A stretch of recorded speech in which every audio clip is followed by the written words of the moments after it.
자, 이번 시간 이제 저번 시간에 이어서 우리가 고려의 사회편 들어갑니다. 페이지는 140쪽이고요. 우리가 이제 저번 시간까지 고려의 정치부터 해서 고려 말부터 고려의 경제까지 수업을 나갔는데요. 좀 양이 많았죠. 그렇죠. 그래서 불만을 갖고 계신 분들이 많을 거라 생각이 드는데 불만 갖지 마세요. 우리 열심히 해야죠. 그래서 빨리 끝내야죠. 고려의 사회.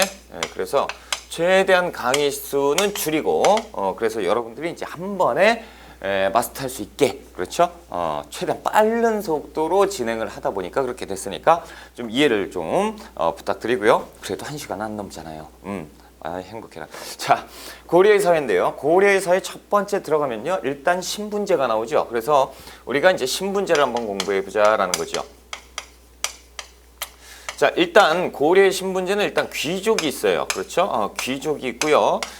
그리고 이제 그 평민이 있죠. 평민. 그래서 고려의 평민은 이제 양민이라 부르고, 그리고 이제 천민이 있는데 이상하게 그 양민도 아닌 것이 귀족도 아닌 것이 이상한 그룹이 하나 생겼어요. 그래서 이것을 가지고 중류층이다라고 부릅니다. 그래서 조선은 중인이라고 하지만 양반 중인, 상민 그리고 천민 이렇게 가지만 고려는 귀족 사회다라고 부르게 되는 거죠. 그래서 첫 번째 이제 귀족 계층이 어떻게 되느냐 하나하나 짚어보자라는 거예요. 자, 귀족.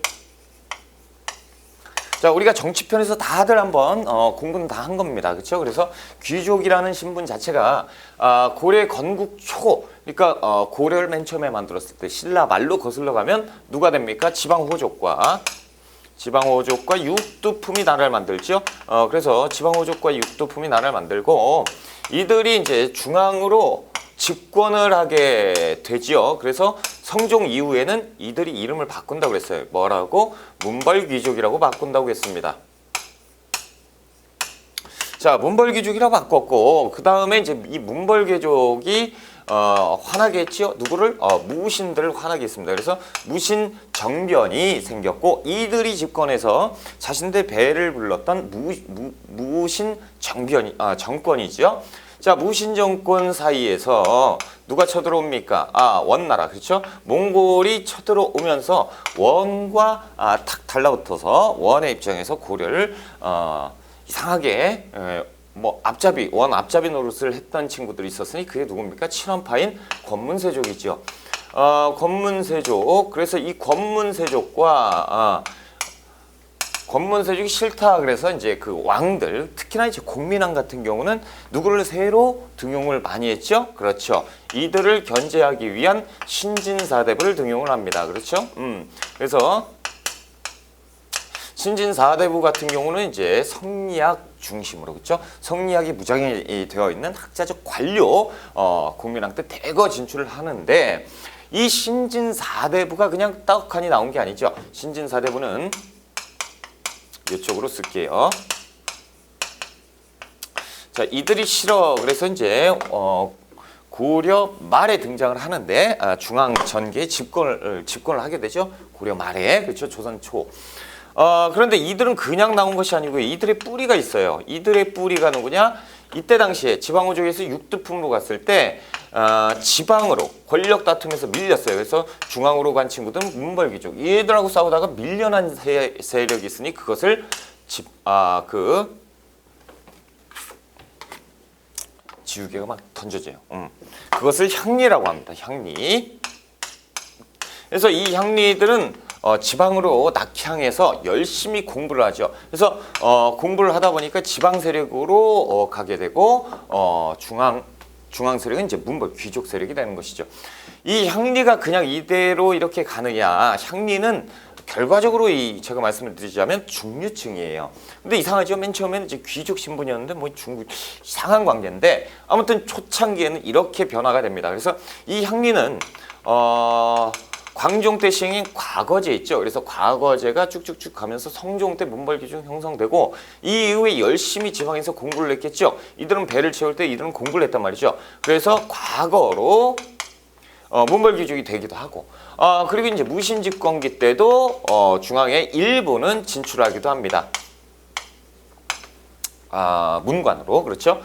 그리고 결과적으로 신진사대부라고 향리들이 그 성리학을 공부해서 신진사대부로 확대 발전이 됐을 때 이때 이제 중앙의 권문세족과 대등한 관계로 이제 진출하게 되는 것이죠. 그래서 이 순서를 기억하셔야 돼요. 앞자를 따서 문무권신이라고 기억을 하시면 돼요. 문무권신. 그러면 우리가 이제 맨 처음에 공부했을 때 문벌귀족의 대표 주자 누구였죠? 뭐 이자겸도 있었고 그렇죠. 김부식도 있었고 이런 세력들은 이제 그 문벌귀족. 근데 이들이 이제 숙문 천무 현상을 주장을 하면서 무신을 천시하니까 이때 이제 정중부가 이의방과 함께 난을 일으켰고 그래서 최씨 무신 정권 지나가고요. 그 다음에 이제 몽골의 항쟁이 들어오게 되죠. 그래서 최후가 강화도로 천도하면서 휘청휘청 되다가 개경으로 환도하면서 이제 무신정변 시대는 끝이 나고. 무신정권 시대는 끝이 나고 그 다음에 새로운 친원세력 권문세족이 집권했던 고려 후기로 넘어가게 되고 이때 권문세족이 너무 무식하잖아요. 그렇죠? 그러다 보니까 공부를 하는 뛰어난 학자들이 등장을 했으니 그 신진사대부다. 그래서 앞잡아서 문무권신이라고 기억하시면 됩니다. 그렇다면 이 문무권신에 대해서 특징을 한번 알아보자라는 거죠. 자, 양과로 1번 책으로 갑시다. 이것은 이제 판세 미리보기에 그대로 나와 있죠. 자, 동그라미 1번 문벌귀족의 형성, 기억번, 고려 초기 지배층이죠. 이들. 그래서 호족과 육두품 계열의 개국공신이 다수예요. 그래서 이들이 이제 다수 중앙으로 집권한 세력들. 그래서 점차로 왕족을 비롯한 몇 품? 5품 이상이 그렇구나. 5품 이상이 귀족이구나. 이렇게 이제 알아두시면 되고요. 문벌의 형성, 성종 이후 새로운 문벌 형성했고 문벌 귀족은 서로 음서나 공음전 그렇죠? 음서는 5품 이상의 관리 자제가 무시험으로 등용하는 것이고 공음전은 뭡니까? 5품 이상의 관리에게 지급한 토지, 일종의 보너스라고 말씀을 드렸었고요. 그리고 특권을 유지하는 수단, 동그라미 2번에 보면 어떻게 됩니까? 문벌귀족은 왕실 또는 유력한 가문과 중첩적인 혼인관계, 그래서 인척관계를 맺게 되죠. 대표적으로 이자겸이 있었고. 자, 그리고 무신은 왜 빼놨어요? 뭐 한 게 없잖아요. 그렇죠? 넘어가고 권문세족 갈게요. 양가로 2번에 이제 권문세족입니다. 그래서 권문세족의 형성, 무신 정권이 붕괴되면서 몽골이 성장하면서 친원파들이 등장을 하게 됐다. 동그라미 2번 특권 유지 수단. 그래서 이들은 도평의사사입니다. 도평의사사를 장악을 했죠. 이 도평의사사는 뭐였어요? 도병마사가 원간섭기 때 도평의사사로 가면서 왜 이렇게 되죠? 이성육부가 무너져 버리잖아요. 그러니까 최고 권력기구 도평의사사가 존재하게 되고 여기에 권문세족이 그 다수가 아니고 거의 다 독점을 하는 그렇죠. 자, 음서로 세습을 신분을 세습했고요. 대규모의 농장을 소유했고 농민을 노비처럼 부리면서 이들의 특징은 뭐냐면요. 산과 강을 기점으로 자신의 땅을 구분할 수 있었다고 그래요. 산과 천을 기점으로. 그러니까 저기 보이는 산 있지, 저기 보이는 산, 그 사이가 김씨 땅이야. 이렇게 되는 권문세족이 그 정도로 배가 불렀다라는 거죠. 그럼 다시 얘기하면 농민들의 수탈이 이루 말할 수가 없었다 이런 얘기겠죠. 자, 양거로 3번에 이제 신진사대부 볼게요. 형성, 중소지주층으로 과거를 통해서 중앙으로 진출한 창리 출신입니다. 그렇죠? 그래서 성리학을 신봉했고요. 개혁적인 성향을 띄웠고, 동그라미 2번에 신진사대부 성장, 하급 관료의 자제들이 대부분이었고, 신진사대부는 언제예요? 원명교체기, 다시 얘기해서 국민왕 때 대거 진출하게 되는 세력이 신진사대부였다라는 거예요. 그래서 예전에 수능 시험에 이런 게 나왔었어요. 조금 진출하다 갑자기 확 진출해요. 이렇게 이제 가는 세력. 이 세력이 누구냐라는 거죠. 이 세력은 일단 신진사대부겠죠. 갑자기 팍 뛰었고요. 갑자기 빡 뛴 이 시기는 언제냐? 국민왕 때다. 요거 주의하셔야 돼요. 그렇죠? 이렇게 이제 시험에 나온 적이 있으니까 요것도 알아두시고요. 우리 시험에는 아직 안 나왔으니까요. 이 그래프가 나올 수도 있습니다. 잘 체크를 해두시고 고려시대 시대별 귀족층 그래서 표로 제가 정리를 싹 다 해놨으니까요. 제가 설명드린 거 다 정리되어 있어요. 한번 보시고요. 자, 이제 귀족은 됐으니까요. 우리가 중류층 한번 봐보자라는 거예요. 중류층. 얘들은 어떤 애들이냐라는 거예요. 자, 양괄호 1번에 중류층 볼게요. 동그라미 1번 유형. 중앙관철의 말단서리를 잡류라고 하고 그리고 궁중실무를 관리한다. 남반이라고 해요. 그래서 이런 것까지는 아실 필요 없는데 동반과 서반이 있습니다. 그래서 동반은 문반을 얘기하고 서반은 무관을 얘기하는데 요 아래 남반이 있죠. 요거를 그 뭡니까? 남반이라고 하는데 이것을 가지고 내시예요.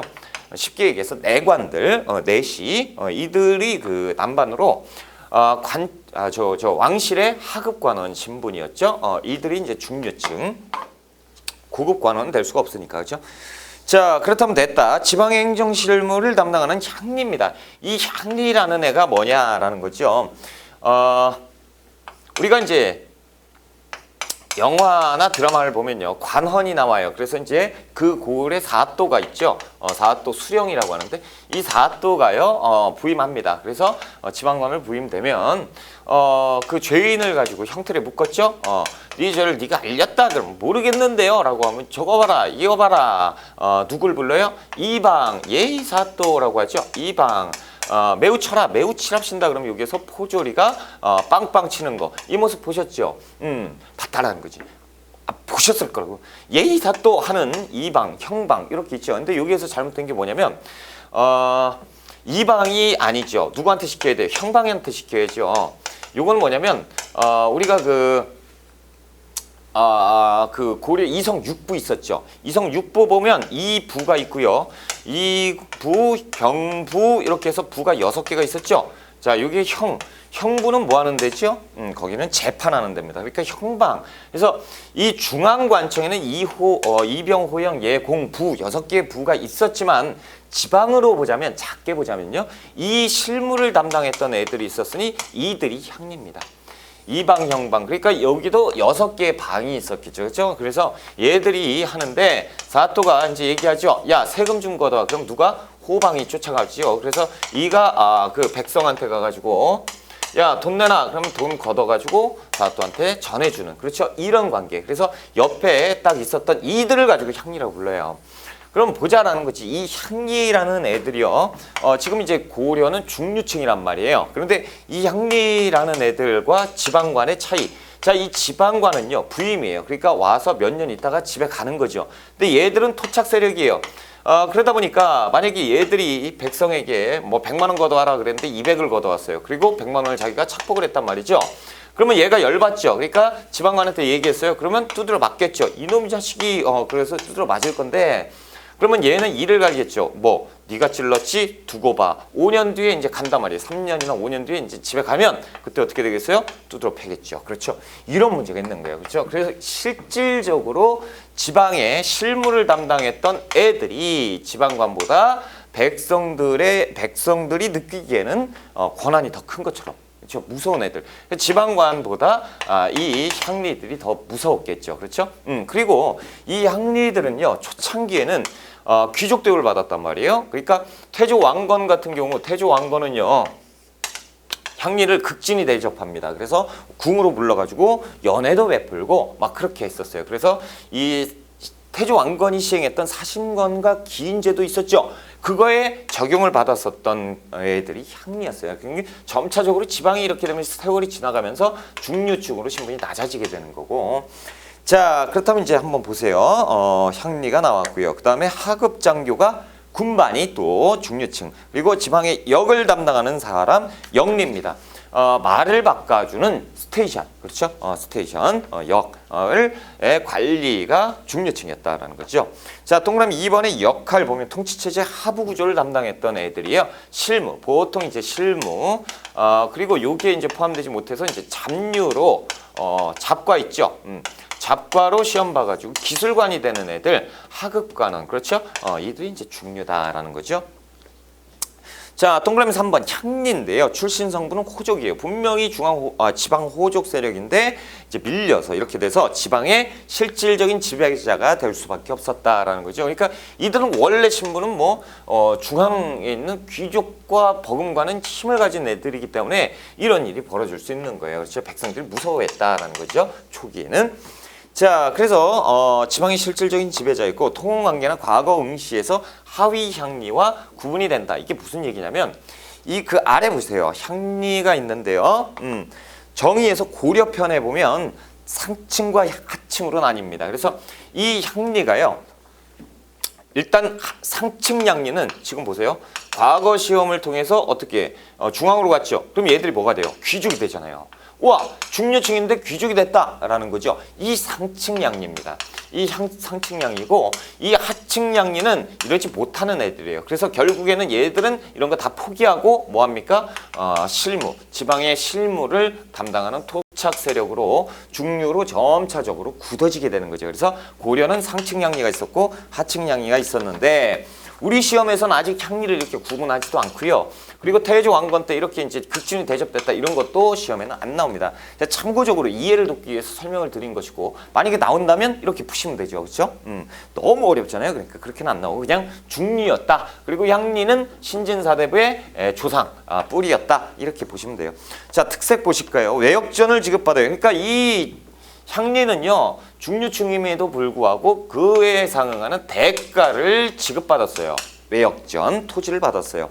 자, 직역이 세습됩니다. 그러니까 이제 금수저인 거예요. 이 향리, 금수저는 아니죠. 은수저 정도는 되겠죠. 그렇죠? 태어났는데 향리가 아들 냈어요. 그럼 이 아들도 대를 이어서 향리가 돼요. 그럼 얘는 공부를 안 해도 향리가 되니까 국가에서 지급을 받잖아요. 그렇죠? 공무원이죠. 태어나도 하급 공무원이 돼버리는 거예요. 그렇죠? 농민의 사적 지배도 가능합니다. 만약에 이제 전쟁이 난다거나 뭐 비상시가 되면 향리가 농민을 부립니다. 그래서 일품군이라는 뭐 그런 거 모르셔도 돼요. 군대를 이제 노역군을 부리는 거예요. 그래서 공사를 한다. 그러면 공사 관리 감독관이 되는 것이 또 향리. 이렇게 해서 농민을 사적으로 지시하잖아요. 지배할 수도 있었고 군사지휘권 그것이 이제 일품군. 자, 그리고 이제 조선에 한번 비교를 해보자라는 거예요. 조선에서는요 이게 문제가 생기는 게 뭐냐면 이 향리가요 똑같은데 이 대가를 주지 않아요. 그리고 아까처럼 농민을 이렇게 지시하거나 그게 이제 법적 근거가 없어져요. 그래서 대가를 지급하지 않아요. 그러니까 열받는 거예요. 향리는 왜? 향리는 태어나서 조선시대 향리는 태어나서 그의 자식을 낳으면 이 자식은요 어쩔 수 없이 향리가 되는 거야. 근데 뭐가? 돈을 못 벌어요. 그렇죠? 월급을 못 받는 거예요. 신분 보장이 안 된단 말이죠. 그러니까 얘들은 그냥 아버지가 향리니까 에이씨 나도 향리네. 농민한테 그냥 이걸 해야 되는 거야. 사토가 시키면 그러고서 해가지고 남는 게 없죠. 그러니까 점차적으로 조선 후기에 가면 향리들이요 이 권한을 악용을 해서 농민 수탈을 해요.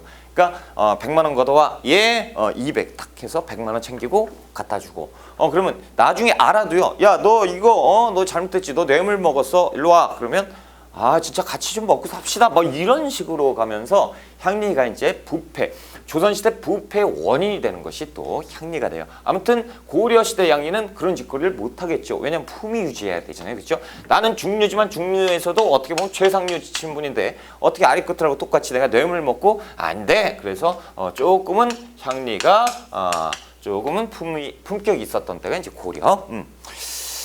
자, 됐습니다. 이제 양과로 이번에 이제 양민을 볼게요. 양민 쪽 구하면 이제 조금 슬퍼지죠. 그렇죠? 참 힘들어져요. 왜요? 여기에서 이제 그 세금을 모두 담당하는 것이 양민이니까 힘들어지죠. 백정 농민이라고 합니다. 선생님, 백정이요? 백정은 천민 아닙니까? 도축업에 종사하는 사람? 아이고, 공부하셨네요. 그렇죠? 맞아요. 그런데 그것은 조선시대 얘기고요.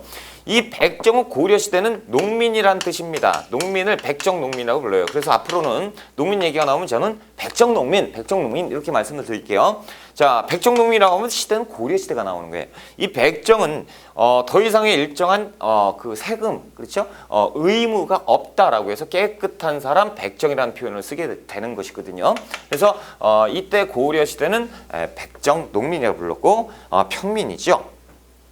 조세공납 여기에 의무만 지면 돼요. 딴 거 없고. 그리고 이들은 민전도 경작할 수 있죠. 그래서 민전이라는 건 이제 황무지를 개강하거나 주인 없는 땅을 오래 짓거나 그러면 국가에서 너 가져 이렇게 돼버리는 거죠. 이런 민전도 경작하게 되고 귀족의 토지도 소작을 합니다. 그러니까 이 자작농이 안 되면 소작을 해야 되잖아요. 그러니까 귀족에게 귀속돼가지고 그렇죠.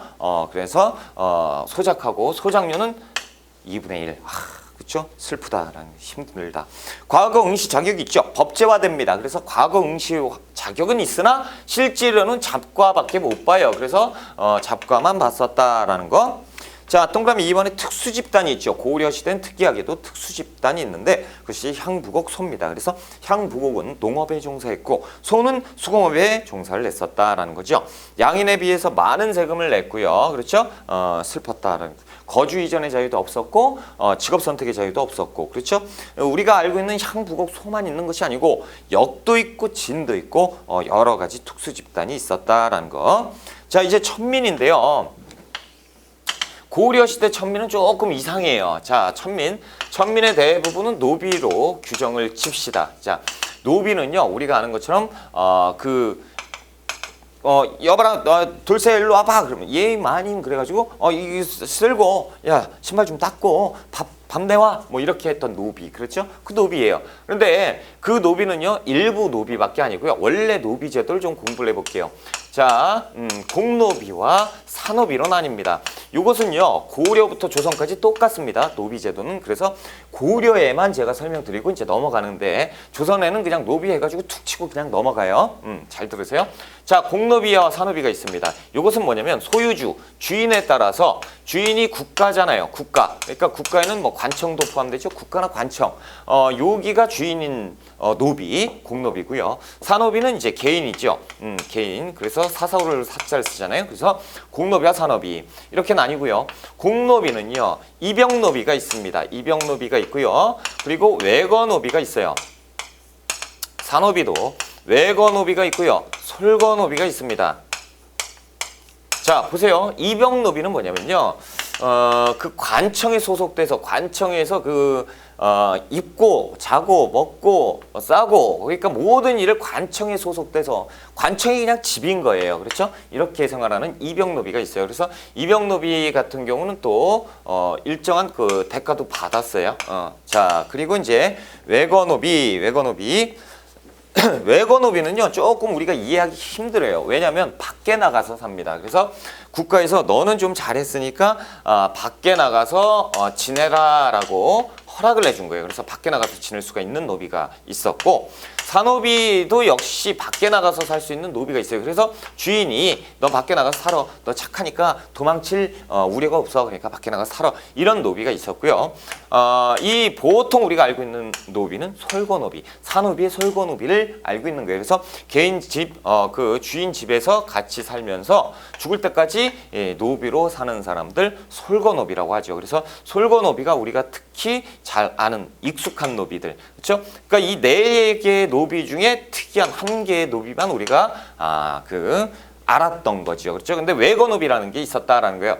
이 외거노비는요, 밖에서 나가서 살 수가 있었습니다. 그러니까 뭐죠? 일종의 특혜를 받은 거죠. 그렇죠? 그래서 국가의 특혜를 받았고 주인의 특혜를 받은 애들이 외거노비입니다. 이 외거노비는 참 그래도 좀 살만해요. 독립생활을 할 수가 있었고요. 그리고 가정도 소유할 수가 있습니다. 그러니까 결혼도 할 수 있었고 자식도 둘 수 있었어요. 와, 그리고 따로 주인과 따로 농사도 지을 수가 있었어요. 우와, 농사도 지을 수가 있어요? 뭐 농민이에요? 자, 농사도 지을 수가 있었고 농사에 따른 재산도 어느 정도 소유할 수가 있었습니다. 뭔 노비가 이래요. 그렇죠?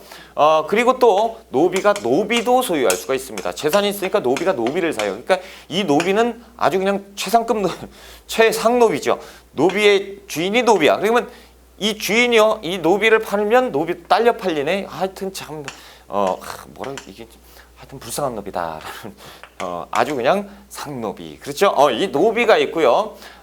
그리고 또 여기에서 그러면 얘들이 이렇게 살면 너나 할 것 없이 외거노비가 될 수가 있잖아요. 그렇죠? 그리고 이 외거노비는 특혜를 받았기 때문에 여기에 대한 보상을 해줘야겠죠. 그래서 감사합니다의 뜻에 신공을 납부합니다. 그래서 1년에 그러니까 이제 비단 이런 것들을 몇 피를 주인한테 바치는 거예요. 그러니까 주인은 좋죠, 그렇죠? 우리 집에서도 노비가 되면서 내가 시키면 시키는 대로 다 하지만 또 포도 또 얻으니까 재산적으로 불릴 수 있고요. 국가에도 마찬가지로 국가 재정이 또 확보가 되기 때문에 외거노비가 있었다라는 거예요. 그런데 여기에서 보세요, 이 농민들 살기 좋아요? 힘들죠, 그렇죠? 이 농민들 힘든데요. 얘들 보니까 어때요? 얘들하고 별 차이가 없죠. 그러니까 얘들은 분명히 신분은 노비인데 밖에서 보면 백정과 같다라는 거죠. 백정이 얘들이 노비라고 그 표심을 안 하면 그 농민이지 뭐예요. 그렇죠? 그러니까 이때 고려 시대는 노비도 뭐 좀 좋았다. 뭐 어떻게 노비가 좋아요? 하여튼 뭐 표현이 안 되네. 아무튼 그런 노비예요.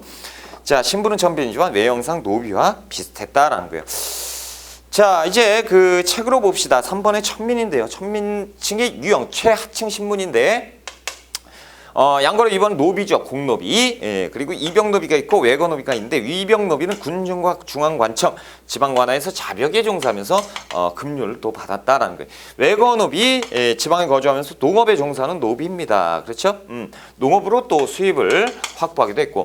자, 산업이 볼게요. 솔거노비, 주인이나 같이 사는 노비죠. 외거노비, 니은번 보시면 주인과 따로 사는 노비고요. 농업에 종사를 했고 신공만 납부하면 됩니다. 그래서 소장 및 토지 소유를 가능했고 양민 백정과 비슷한 독립적인 생활이 되었다라는 거죠. 그래서 이 신공을 주인한테 납부해야죠. 얘는요 국가 관청에게 납부해야죠.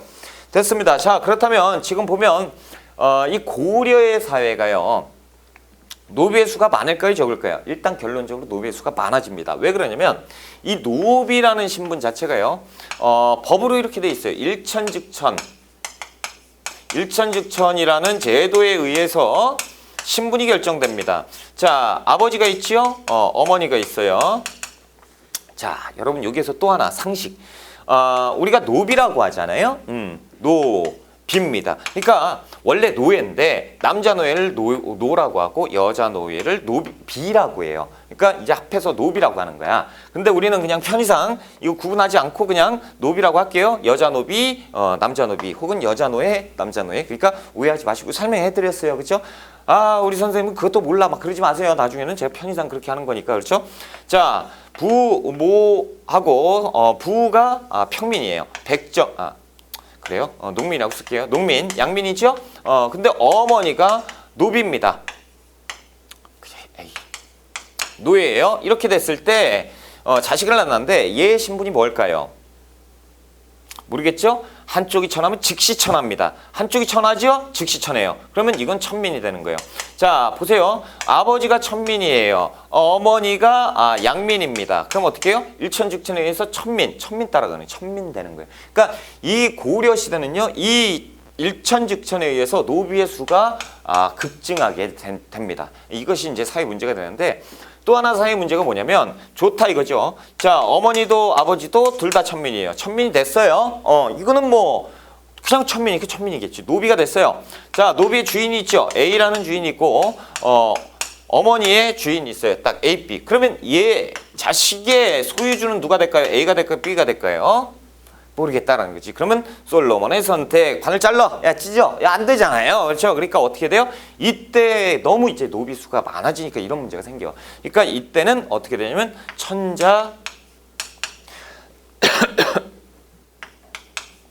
전자수모법이라는 법이 또 생겨버립니다.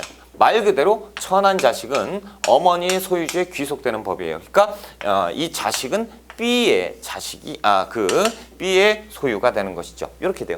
그러니까 이제 고려 시대는 이제 외거노비 이렇게 이제 많았잖아요. 그러니까 외거노비 사이에서 이런 많이 나타나죠. 그러니까 이때 주인은 그 남자 노예를 갖고 있는 주인은 짜증 나는 거예요. 밖에 못 나가게 하고 여자 노예를 갖고 있는 애들은 밖에 막 나가라고. 오늘은 뭐 어디 안 나가 막 이렇게 되고 그렇죠. 이렇게 해서 뭐 이렇게 남으면 재산이 뿌니까 그렇죠.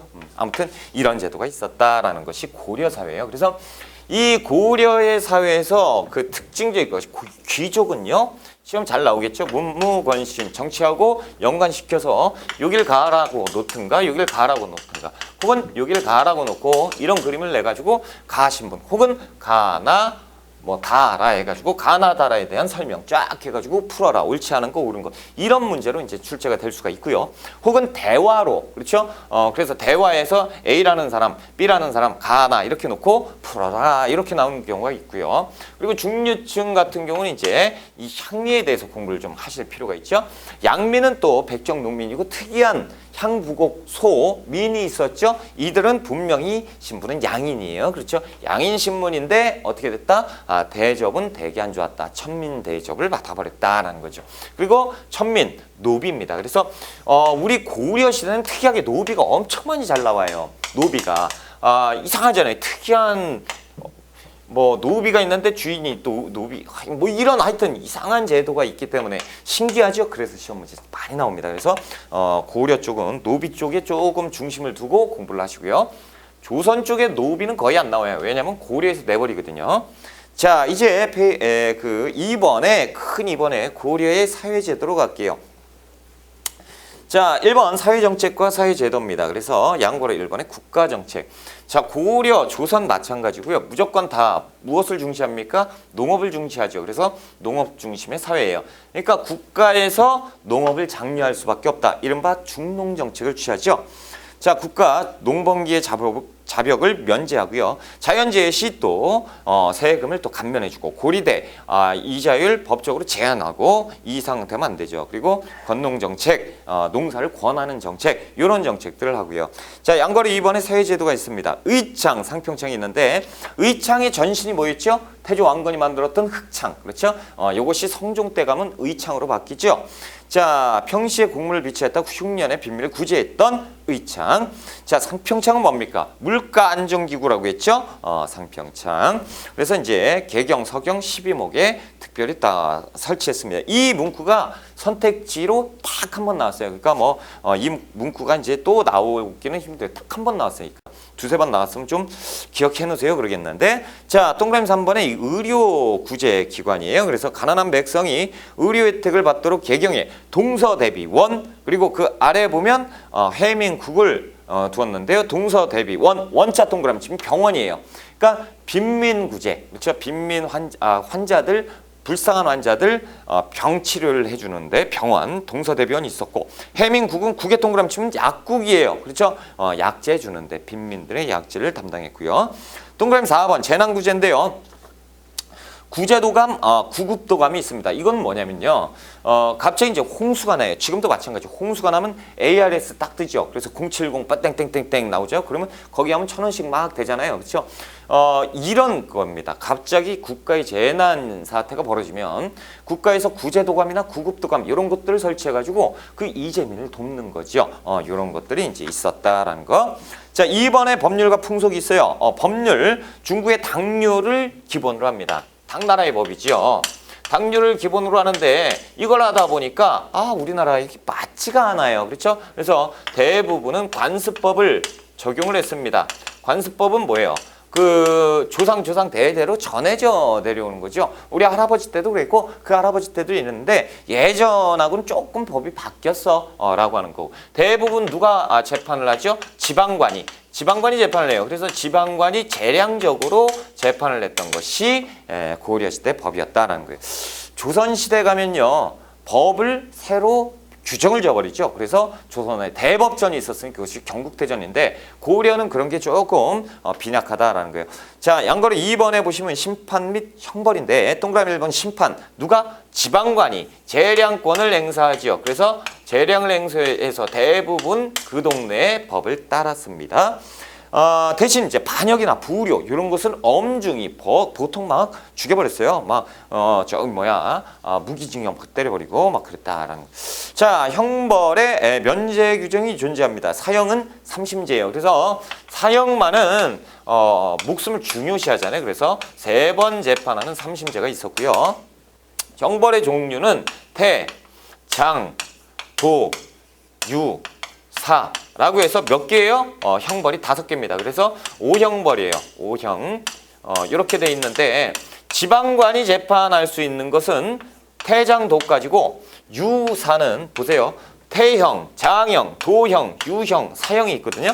태형은 회초리 로 50대 정도 때리는 거고 장형은 이제 100대 곤장 때리는 거죠. 도형은 징역형을 때리는 거고 유배를 보내는 거고 사형을 때리는 겁니다. 그러니까 사람을 유배 보낸다. 자, 여러분 유배는요 우리가 착각할 수 있는데 아무나 그냥 다 유배 보내는 게 아니에요. 관원들 특히나 그 고관들은 유배를 보내죠. 근데 이걸 지방관이에요? 자기보다 높은 사람은 못하잖아요. 그래서 이 유배나 사형 같은 경우는 보통 중앙에서 담당을 했고 태장도는 이제 지방관이 합니다. 그러니까 사또가 여봐라 매우 쳐라 그러면 매우 쳐랍시다 막 이렇게 되잖아요. 그렇죠? 그래서 태장도인데 이 회초리 때린다 그러면 다리가 나 그래서 이렇게 막 때리는 게 아니고 요것은 이제 우리가 그냥 이상적인 거고요. 태형은 뭐냐면 그냥 그 형태를 묶습니다. 그러니까 이렇게 막 묶어 이렇게 탁 묶어놓고 그런 다음에 회초리 채찍으로 그냥 쫙 막 갈겨버리는 거예요. 그러니까 엄청나죠. 그래서 막 50대라고 하는데 뭐 회초리 잘못하면 뭐 한 대 더 칠 수도 있고 뭐 그러니 아무튼 태형 살벌한 제도죠. 그리고 이 태형은요. 그래서 조금 비인간적이죠. 그래서 조선 후기 가면 이런 거 치지 마라 뭐 이렇게 되는데 일제강점기가 가지고 일본 놈들이요. 나 일제강점기만 얘기하면 왜 이렇게 화가 나지? 일본 놈들이 이 없어진 태형을 부활시켜요. 그러니까 일본 놈들이 독립운동가 해가지고 묶고 그냥 때려버린 태형. 화딱지 나는데 아무튼 그때 가서 화를 더 내고요. 지금 뭐 화낼 필요 없네. 자, 장형은 뭐냐면요. 곤장이에요. 그래서 곤장 치는 거. 그러니까 곤장 맞으면 별로 뭐 엉덩이 탁 해가지고 그냥 탁탁 때린다고 생각을 하시는데 그게 아니고요. 볼기를 노출시켜요. 그리고 그 장형을 치는데 곤장이 엄청나게 큽니다. 우리가 아는 것처럼. 뭐 한 요만한 곤장이 있겠죠. 이것은 이제 아주 애교예요. 탁탁 때리는 게 애교고 보통은 그 책상, 여러분들 책상 있잖아요. 그 뭐 학원에 가면 학원 책상 같은 거 있죠. 그거 네 개, 막 6개 이렇게 큰 합쳐놓은 크기로 이런 걸로 막 때렸던 게 이 장형이에요. 그리고 이 장형 같은 경우는 남자는 볼기를 노출시켜서 엉덩이를 까고 그냥 때리는 거고 여성은 그러면 좀 성적으로 좀 문제가 있잖아요. 그러니까 물을 뿌려요. 탁 가지고 그대로 지금 찰싹찰싹. 아무튼 이 장형을 때리는데요. 보통 장형은 100대까지 때린다는데 그러면 한 10몇 대 때리면요. 보통 엉덩이가 터집니다. 그래가지고 이제 피가 딱 되고 그리고 이제 기절을 내버려요. 맞다가 기절하니까 이게 물 뿌려가지고 깨운 다음에 다시 때리고 막 그랬어요. 그러다 장 맞고 죽은 사람도 많았습니다. 그러니까 이걸 우리가 여봐라 곤장을 몇 대 쳐라 매우 칠합신다 막 그래. 와 이럴 게 아니라니까 진짜 죽는. 도형은 이제 징역형이고요. 요게 이제 국가에서 정해놓은 오형벌인데 여기에서는 제가 안 썼어요. 이 관형벌이고요. 사형벌도 있었어. 사형벌. 그러니까 아까 이제 뭐 사적으로 우리는 이제 고려 시대는 사적으로 군대도 보유할 수가 있었고, 그렇죠? 노비도 갖고 있었잖아요. 그러니까 뭐 이런 일이 있으면 주인이 뭐 해버리겠잖아요, 그렇죠? 주인이 어떻게 하냐면 이런 거 말씀드려도 되나 모르겠네. 뭐 시험과는 관련 없는데 코를 자릅니다. 코 자르는 거 의비형 이런 것도 있고. 그리고 이제 그 도망노비 같은 건 자형이라고 해가지고 여기 얼굴에다 막 박아놔요. 노비라고 막 박아버려요. 이런 데 박아버리고 이런 데 막 찍어버리는 거, 지져버리는 거, 지직해가지고 뭐 이런 것도 있었고, 뭐 발가락 쪼개기 막 이런 것도 있어. 그리고 막 좀 하나만 더 할까요? 압슬령이라고 해가지고 그 여러분들 의자에 딱 앉아 있죠. 그럼 무릎 위에다 맷돌을 하나씩 얹히는 거예요. 너 뭐 했지? 불어. 아니요. 맷돌 올려요. 그럼 할만하죠. 다음 날 했지? 불어. 아니요. 하나 더 올려. 그게 뭐예요? 여러분들 그게요. 이렇게 올라가잖아요. 그럼 피가 안 통해요. 그럼 다리가 썩습니다. 그럼 어떻게 해야죠? 그러니까 이런 것들이 막 굉장히 많았고, 그리고 또 이거는 시험에 나올 가능성도 있다. 그 난장판이라고 하는 거 있잖아요. 난장이 뭐냐면 이 동네에서 지방관이 관습법이라고 했잖아요. 그렇죠? 뭐 불효를 냈어요. 뭐 아버지한테 욕을 했다거나 아버지를 때렸다거나 그럼 막 죽여야죠. 근데 안 되겠다. 근데 이제 또 민심도 흉흉하죠. 저놈 막 손가락질하고. 그래, 야, 얘 멍석 말아. 그래요. 멍석을 말아요. 그러면 중앙 광장 같은 데 있죠. 사람 막 거기다 던져놔요. 그리고 거기다 써놓는 거죠. 난장 쳐라라고 하면 사람들이 막 몰려가지고 이놈이 그놈이네 그러면서 막 밟기 시작하는 거야. 근데 지금은 아스팔트로 돼 있으니까 사람들이 막 해도 먼지가 안 나지만 그때는 다 흙더미잖아요. 그러니까 밟으면 어떻게 돼? 사람이 누가 밟았는지 몰라. 막 20명, 30명이 와가지고 막 밟아대니까 그러면 막 저 멀리서 보면 막 먼지가 훅 하죠. 이거 막 두서 없고 막 그러니까 난장판이라고. 그게 이렇게 유래가 된 거예요. 그래서 난장판, 난장이라는 제도도 있었고, 맞아가지고 죽기도 해요. 그게 이제 난장판. 참. 자, 이제 형도. 우리가 역시 그 국사를 공부하면 상식 늘죠. 와, 그런 게 있었어. 어디 가서 이제 나 얘기해야지 자랑치고 막, 그쵸? 아는 척하고 난장판이 뭔지 알아? 막 그러면. 괜히 그러지 마세요. 바보 소리 들어요. 뭐 잘난 척하고 있네. 뭐 이렇게. 난 궁금하지도 않는데 막. 자, 아무튼 향도라는 것이 있는데요. 이게 이제 향도라는 것이 무엇이냐? 동그라미 1번에 기원을 볼게요. 신라 김유신의 화랑도가 있었는데 그 화랑도의 이름이 용화향도였어요. 용화향도. 그래서 여기에서 용화향도가 이제 기원이 됐구나. 그렇다면 가만히 있어보자. 화랑도니까 청소년들이 두르고 다니고 그러면 무리도 그럼 물인가? 맞아요. 일단 용화향도가 기원이 돼서 이때 이제 이름을 향도라고 했으니까 향도라고 전해져 내려온 거고. 자, 의미는 뭐냐면 불교 신앙의 하나로 위기가 닥쳤을 때 대비해서 향나무를 바닷가에 매장하는 이것을 가지고 매향 활동이라고 합니다. 매향. 이제 불교 신앙인데요. 바닷가 근처에 육지죠. 그러면 덜썩 이렇게 이제 물이 왔다 갔다 하잖아요. 그렇죠? 그러면 이제 이쪽에다가 향나무를 묻어놔요. 그러면 향이 피어납니다. 그렇죠? 덜썩 치면서 향이 은근히 나오겠죠. 은은한 향이 나왔을 때 여기서 이제 부처님이 오세요. 이름하여 이 부처님이 이 향나무를 냄새를 맡고 넘어오는 거죠. 누구예요? 미륵부처예요. 미래의 신이 와서 현세 우리들을 구제해 줄 것이다. 그래서 이제 그 마을마다 이 향나무를 매장하는 매향 그렇죠. 향나무를 매장하는 이런 활동들이 있는데 이 매향 활동을 했던 무리 도자를 써가지고 그렇죠. 향나무 매향. 그래서 매향 활동을 했던 무리 향도라고 하는 것이에요. 그러니까 보통 이렇게 하는 것은 막 묻어야 되고 막 하니까 누가 보통 마을 청년들이 많이 있었겠죠. 그래서 마을 청년들이 무리 지어가지고 이런 활동을 했던 것이 매향 활동이다라는 거예요. 향도. 자, 향나무를 바닷가에 매장해서 향나무에 나오는 향을 통해서 미륵을 만나서 구원받을 것을 염원했던 매향 활동을 했던 무리, 이것이 향도다라는 거예요. 역할. 자, 고려 전기에는요. 자, 이 향나무, 그러니까 이거 지금 무슨 활동이에요? 딱 봐도 불교 활동이죠. 그렇죠? 그래서 불교 신앙을 담당했었던 무리였는데 고려 후기로 가면 당연히 불교 신앙이죠. 그렇죠? 하지만 여기에 뭐가 추가가 되면 누구라고요? 마을 청년이죠. 그래서 마을의 공동체적인 일까지 담당을 해요. 자, 고려는 무슨 국가죠? 불교 국가예요. 그러면 사찰이라든가 이런 것들 만들어야죠. 그럼 누가 만들어요? 마을 청년들이 와서 만드는 거죠. 그래서 공동체 역할도 했었다라는 거예요. 그리고 이제 점차적으로 가면서 품앗이 같은 걸 하게 돼요. 마을 청년회가 되는 거죠. 조선으로 가면 여기에 이제 민간 신앙까지 겹치면서 그 동네 모든 행사를 주관하는 것이 마을 청년회 누구다? 향도가 되는 거예요. 그래서 향도가 이렇게 맨 처음에 불교 신앙으로 시작이 돼서 마을 공동체적인 역할로 가게 된다. 이 내용이 이제 써 있는 거죠. 자, 이제 4번으로 갈게요. 혼인과 여성의 지위. 고려는요, 여성의 지위가 시험에 또 잘 나옵니다.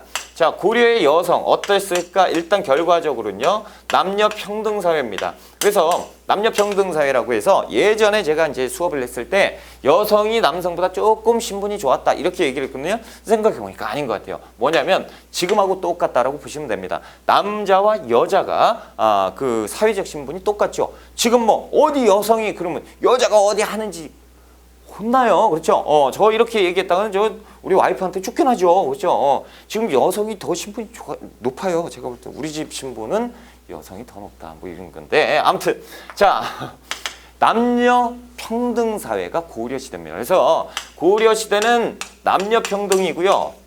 우리가 그렇다면 자, 조선이죠. 조선에 가면 어떻게 되죠? 남성 우위의 사회로 변하게 되는데요. 이것도 잘못된 표현입니다. 뭐냐면 조선 후기로 가야 돼요. 조선 전기까지는 이 남녀 평등 사회가 유지가 돼요. 그러다 조선 후기로 가면서 이때 남성 우위, 그래서 가부장적 사회로 넘어가게 되는데 그 이유는 뭐냐면요. 여기에 예학이라든가 그리고 보학이 발달을 합니다. 성리학 국가가 이제 신진사대부가 나라를 만들었으니 그것이 조선이잖아요. 그러다 보니까 신진사대부 성리학이 심취되어 있고 성리학을 공부하다 보면 성리학에 그 내포되어 있는 개념이 뭐죠? 유교예요. 그러니까 유교 질서가 확립되게 되는데 그 학자적 관료들, 그러니까 이제 신진사대부들이 미친 듯이 공부를 할 거 아닙니까? 그러다 보니까 공부를 하는 학자들이 생기고 그 학자들이 공부를 하면서 야, 이쪽으로 심취하면서 이상한 쪽을 발전시키니 그것이 예절과 족보학문이에요. 족보는 누구만 들어가죠? 남성만 들어갑니다. 지금은 아니죠. 근데 이때는 족보가 남성만 들어가니까 남성 우위에 돼요. 그러니까 여자가 잘나봐야 안 필요가 없는 거예요. 남성이 이 정이품이다. 그럼 우리 집안은 정이품 집안이 되는 것이고, 남성이 종유품이다. 그럼 종유품 집안이 되는 거예요. 남자가 뭐 그럴 일은 없겠지만 뭐 양반이었다가 강변돼 가지고 천민이 돼 버렸어요. 그럼 천민 집안이 돼 버리죠. 그러니까 남자가 잘나야 되는 거예요. 그러니까 모든 집안 식구들이 아들 하게 되고, 아들이 태어나면 이 아들을 공부를 막 시켜 가지고 과거 시험에 급제해서 관리가 되게 하는, 그것이 여성의 목표고 남성의 목표였죠. 그렇죠? 이 남성 우위로. 근데 그 전 사회는, 이것이 발달하기 전 사회는 뭐다? 남녀 평등 사회겠죠. 지금하고 똑같습니다. 여성이 잘나면 또 좋은 거고, 그렇죠? 우리 와이프도 잘 나간다 그러면 얼마나 좋아요. 그렇죠? 나도 자랑하고 다니겠죠. 그리고 요새는 여성들이 더 남성보다 또 잘 나가는 경우도 많고요. 그렇죠? 자, 혼인 일부 1처제가 원칙입니다. 우와, 특이하죠? 일부 1처제예요. 선생님 뭐 첩이 있는 것 같은데요. 고려 시대는 일부 1처입니다. 요 조선 시대로 가면서 일부 다처제로 가는 거예요. 그렇죠? 그러니까 이때는 일부 1처제. 자, 그리고 고려 초기 왕실 내에서 친족 간의 혼인이 성행했어요. 그래서 우리가 그 천추태후 그거 보면서도 알 수 있는 게, 천추태후가 태후잖아요. 그렇죠? 그러니까 황제의 어머니임에도 불구하고 궁으로 김치향을 불러가지고 사통을 하고, 그것을 또 공공연히 나 아들 낳았어. 아무 문제가 안 돼요. 왜? 남녀평등 사회잖아요. 그렇죠? 그런 거. 자, 그렇다면 한번 보자. 그리고 이제 그때 이제 광종이라든가 경종처럼 조금 무서운 왕들이 출연하고, 내구조가 조금 틀리죠. 그런 사람들이 왜 이렇게 돼 있죠? 왕실 근친혼이 성행했기 때문에. 그렇죠? 자, 여성의 지위복귀의 동그라미 2번에 자녀 균분으로 재산 상속이 갑니다. 그렇죠? 남녀 차별 없어요. 근데 이때는 뭡니까? 아들 중심으로. 그리고 이쪽은 뭐예요? 아들 중에서도 장자 중심으로 이렇게 가죠. 자, 그리고 연령 순으로 호적에 기재가 다 돼요. 여성도 호적에 기재가 되고요. 그리고 호적에 기재가 됐기 때문에 호주도 될 수가 있습니다. 여성이. 지금도 호주가 되잖아요. 그렇죠? 그리고 제사는 누가 지냅니까? 제사도 딸이 지내요. 아들이 없으면 딸이 지내죠. 지금도 제사 아들이 없으면 딸이 제사 지내잖아요. 그렇죠? 이거 뭐 흠이 돼요. 그렇죠? 자, 여성의 호주가 가능하고요. 친가와 외가가 동등한 대우. 그래서 친가 외가 할 것 없이 똑같습니다. 그래서 사위가 공을 세워요. 그러면 국가에서 이제 상을 받죠. 그때 사위, 장인, 그리고 장모까지 모두 다 받았어요. 그리고 사위가 그 처가 호적에 입적하는 것도 많았고요. 그리고 여성의 재혼 아무 문제가 안 됐어요. 천추태후 보세요. 그렇죠? 여성의 재혼이 아무 문제가 안 됐었고요. 그리고 또 음서와 공음전도 사위에게까지 혜택이 됐어요. 그리고 사위뿐만 아니고 외손자까지도 혜택을 받았다는 거예요. 그러니까 외손자니까 저쪽 집안, 그게 아니죠. 지금도 마찬가지잖아요. 요새는 인구가 감소하면서 손이 귀해져가지고, 그렇죠? 딸도 귀하고 아들도 귀하죠. 그렇죠? 자, 됐습니다. 그러면서 이쪽으로 가면서 이것이 다 반대로 돼요. 호적에 등재가 안 되고요. 호주가 될 수가 없겠고요. 제사는 어디 딸이 지내요. 그렇죠? 이렇게 되고, 사위는 사위일 뿐, 사위는 저쪽 아무것도 아니야. 장인 아무것도 아니야. 외손자 필요 없어. 이렇게 되고, 재혼 말도 안 되는 소리 하지 마. 그래서 재혼을 점차적으로 가면서 법적으로 금지시킵니다. 그래서 재혼한 자식은 또 과거 시험에 응시할 수가 없어요. 그런데 조선은 어때요? 그런 거 없어요. 그렇죠? 음서와 공음전의 혜택 사위가 받아요? 택도 없는 소리죠. 그렇죠? 그래서 턱도 없는 소리를 하지 마라. 조선 후기 가면 무조건 남성 중심의 사회로 간다라는 거예요. 자, 양가로 5번에 이제 풍속이 있는데요. 자, 동그라미 1번 장례 제사입니다. 정부는 유교적 규범을 장려했고요. 뭐 이러는데 우리 시험에서는 꼭 하나씩 명절 문제가 나오죠. 명절. 그리고 풍속입니다.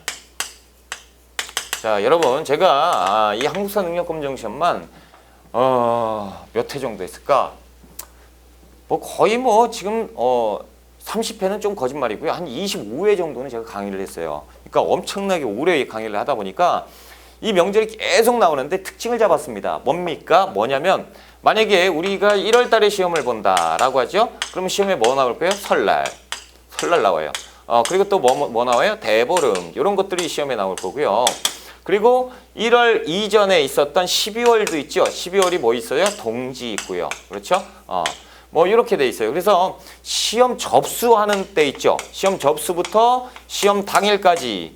그렇죠? 그래서 당일에서도 한 달 정도. 다시 얘기해서 시험날 플러스 마이너스 한 달에서 두 달 사이에 쉽게 그냥 두 달 정도. 두 달. 당일에서 두 달 정도 있는 이 명절이 시험에 나와요. 답을 얘기해줬다라는 거죠. 그래서 동지, 설날, 대보름 이런 것들 그렇죠? 자, 그럼 5월 시험엔 뭐가 나올까요? 5월 5일 어린이 이게 아니죠. 어린이날 왜 나와요? 뭐예요? 단오 이런 거 나올 거고 삼진날 3월 3일 삼진날이 뭔지 모른다 뭐 이런 거. 칠성날 그렇죠. 그래서 7월 7일 같은 경우 8월 달 시험에 나올 가능성이 크고요. 그렇죠? 그리고 뭐 이렇게 나오는데 한번 요 내용들을 한번 보자라는 거예요. 자, 명절 설날입니다. 1월 1일 모르면 한국 사람 아니니까 그냥 넘어가요. 설날하고 세뱃돈 받고 그렇죠? 씨름 뭐 이런 것들을 했던 거. 자, 대보름 1월 15일입니다. 그래서 대보름은 달맞이. 그래서 이제 달 보고 소원 비는 거죠. 그렇죠? 그리고 쥐불놀이라는 건데 지금은 이런 거 하면 안 되죠. 쥐불놀이는 그 깡통 같은 거, 논밭 이런 데서 깡통에다가 그 숯을 놓고 그리고 깡통을 이제 끈으로 이렇게 막 저 때는 이제 철사로 연결해가지고 막 돌려요. 그러면 애기들이 막 모여가지고 막 돌리는데 빨간 원이 막 그려지는데 엄청 이뻐요. 그 다음에 이걸 가지고 저쪽에다 지푸라기로 집을 막 싸놔요. 이렇게 엄청 큰 거. 그래서 여기에다가 애들이 후이 해가지고 던져. 그래서 탁 하면 불이 쫙 나죠. 불이 착 해서. 그리고 이 집을 태우는 거예요. 지금 요거 하면요 119 뜨고 난리 나죠. 그렇죠? 이거 큰일 나요. 법에 저촉 이상한 나라가 돼버렸어요. 이게 저 어렸을 때는 했거든요. 이런 거. 근데 여러분들도 하셨죠? 끄덕이시는 분들이 있고 뭐 모르시는 분들이 있는데 이렇게 막 돌리는 거 이거 쥐불놀이라고 하고 이렇게 태워가지고 집을 태우는 거 달집 태우기라고 해요. 이걸 왜 태우냐면 애군을 물리치기 위해서 태운다라는 거예요. 이게 대보름 때 했던 건데 안타깝다라는 거지. 이런 게 어떻게 범죄예요? 범죄 아닌데 그죠? 한번 해보세요. 지금도 하고 계세요? 신고해야지. 자, 쥐불놀이 그리고 다리박기, 부럼깨기. 부럼깨기 같은 건 호두, 땅콩 이런 거 탁 깨가지고 애군 물리치는 거죠. 달집 태우기. 그리고 귀발가지라고 술 마시는 거. 우리가 이제 미성년자들은 술 마셔도 돼요? 합법이에요? 뭐 합법이야. 자, 차가운 술로 딱 마시고 귀가 밝아지라 이런 거. 이게 대보름입니다. 연등회 불경사고. 자, 삼진날은 3월 3일이에요. 그래서 화전놀이 그래서 진달래꽃으로 이제 전을 붙여서 먹는 날. 그리고 이제 속담도 있는데 이제 그 강남에 간 제비가 돌아와서 추녀 밑에 집을 짓고 살 때가 이때가 삼진날이에요. 강남. 그러니까 서울 강남이요? 아니, 저기 중국 강남. 참 힘들다라는 거야. 참 이 강의하다 보면. 자, 단오 5월 5일인데요. 창풍물에 머리를 감습니다. 그렇죠? 쑥과 잎목초를 듣고요. 소리치떡을 만들어 먹고요. 대추나무 시집 보내기. 그래서 대추나무가 있는데요. 이 나무에 이렇게 얘들 이제 나무도 불쌍하잖아. 그러니까 여기 가지에다가 리본 같은 거 끈을 묶어줘요. 얘도 끈을 묶어줘. 그럼 결혼한 거예요. 대추나무 시집 보내는 거예요.